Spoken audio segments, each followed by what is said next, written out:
Now, inspired by the heroin scene in Hackney in the late 90s and early 2000s, Hackney's finest is an irreverent and darkly comic tale of greed, corruption and survival. The film followed Cyrus, a small-time drug dealer who gets caught up in an elaborate trap set by two corrupt policemen with a vendetta against him and his motley crew. What follows is a night of violence between Cyrus, the detectives and a bunch of Welsh-Jamaican arms dealers, drug-trafficking Afghan cousins and unrelenting Russian thugs. Before we meet two of the film's stars, it's probably best that we take a look at the trailer to try and see what's going on.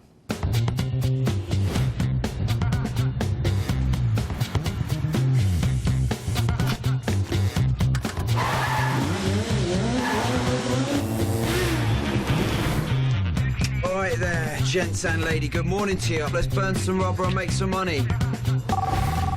For some dinner tonight, then.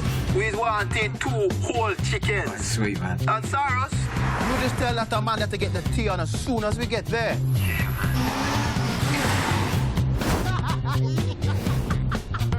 My friends, someone is trying to kill us. These men are coming for the drugs and the money. Are you being serious? They're coming after you, Cyrus, and they said they would hurt Amanda. Cyrus will bolt. First sign of trouble. He's done it to me before. Right then. We might be able to sort out your little problem. Look, why don't we just do nothing and see what happens? They are going to kill us. That is what is going to happen. Tea or coffee?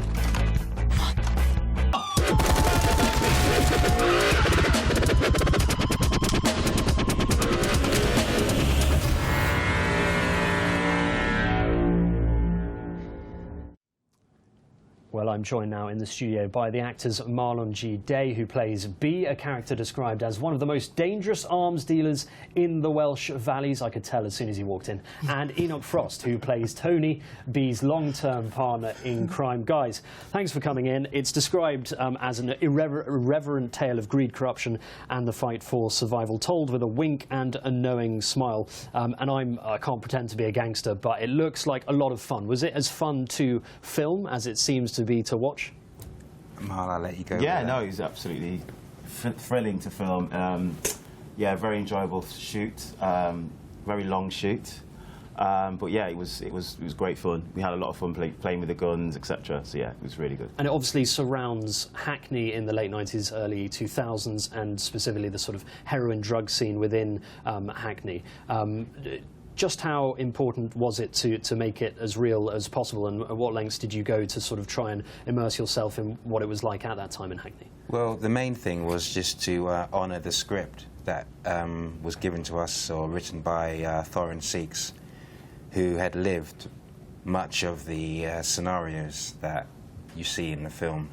To a lesser extent, I think most of the characters are rooted in reality. He knew a lot of the people, a lot of the faces. The performances are seemingly like fairly hyperbolic, bombastic, but like I say, Thorin lived this, and we just had to pay credit and do as much justice as we could to the script that he provided us with. He was the heroin addict. He spent years in a bedsit in Hackney.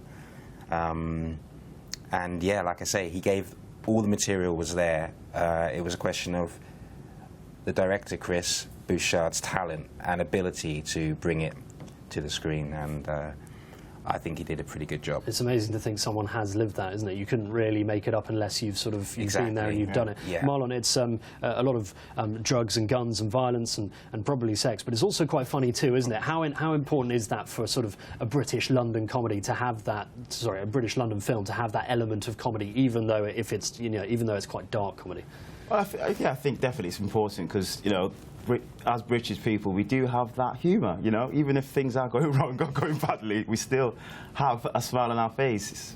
So, yeah, I think that's very important that we got the humour in there and just, as Enoch was saying, kept it very real, very natural, but very real. But yeah, the humour obviously is very key. And Enoch, it's important, isn't it, being in London, for it to be as diverse as London is. So, like in the intro, we said there's an Afghan illegal immigrant, Exactly. Welsh Jamaican dealers, a hired Russian gang, a very varied cast. Yeah. Just how important is that, especially in London, where you've got all of this mixing cultures all coming together in sort of one show? Yeah, I mean, perspective is a strange thing, and you go overseas and people's idea of what London represents is slightly skewed often.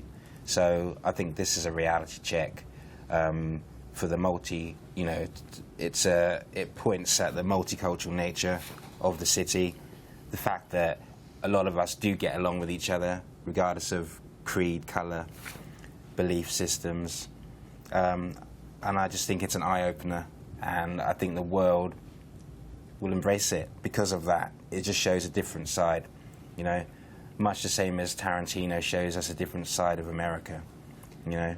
Yeah, it's the same kind of expose. And Marlon, is there any overarching message at the end of the film that you come away from the film thinking about, or is it more of a story about this guy's experience in Hackney?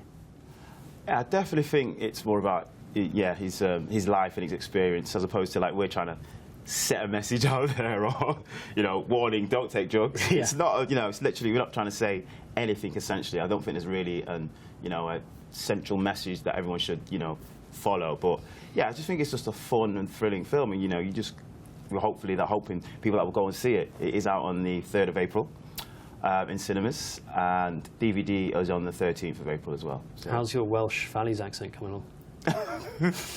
Was that easy to enact? Because you are one of the most dangerous gangsters in the Valleys. How did you end up in Hackney if you're coming from the Valleys?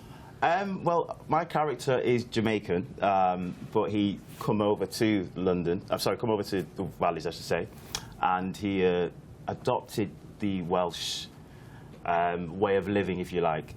He didn't really go fully, in terms of his accent, didn't really fully embrace the Welsh. I mean, he is, as I said, a Welsh Jamaican, but I think Enoch's character was more, he had more of the Welsh, and I was going more of Jamaican with the Welsh, whereas he was more Welsh with the Jamaican. So we had the contrast, if you like. And you guys were sort of in the film mates growing up, were you, and just sort of stuck together through thick and thin? Yeah, well, there's an interesting subtext. There's a lot of gunplay in the film, quite a lot of close-quarter combat, weapons and tactics, and it was important that we showed that there was some kind of unity between our two characters in our ability to basically use firepower and conquer the enemy efficiently whilst high on drugs. So it had to look like it was second nature, and like I say, the subtext is that we have spent time in the army. Mm-hmm. We don't allude to it very much during the film, but there are a few words that Marlon's character B uses which imply that we do have some military knowledge. And yeah, that was really the important part as far as us showing that there was a bond. It wasn't about whether we'd grown up together, it was about how we'd come to be efficient criminals and pretty much fearless as far as the police and authority were concerned. And it hasn't been released yet. It's being released in the next few days, as you said, on DVD and in the cinemas. Mm-hmm. What's the reaction been in terms of people who have seen it? Any premieres that you've had, or what's the reaction been to people who've had lucky enough to see a sneak peek? Oh, it's been great, man. I mean, I think that the UK were ready for its own Tarantino-esque escapade, and we've given it to them in spades, literally. Another amazing thing about this film is the soundtrack. I'm not going to list the artist, but I think the soundtrack alone, the soundtrack stands alone as a work of art in itself, and that's actually due for release. I don't know whether you've heard of a band, Alabama 3. Going to have to stop you there. Alabama 3 at Hackney's finest, guys. Thank you very much indeed for coming in.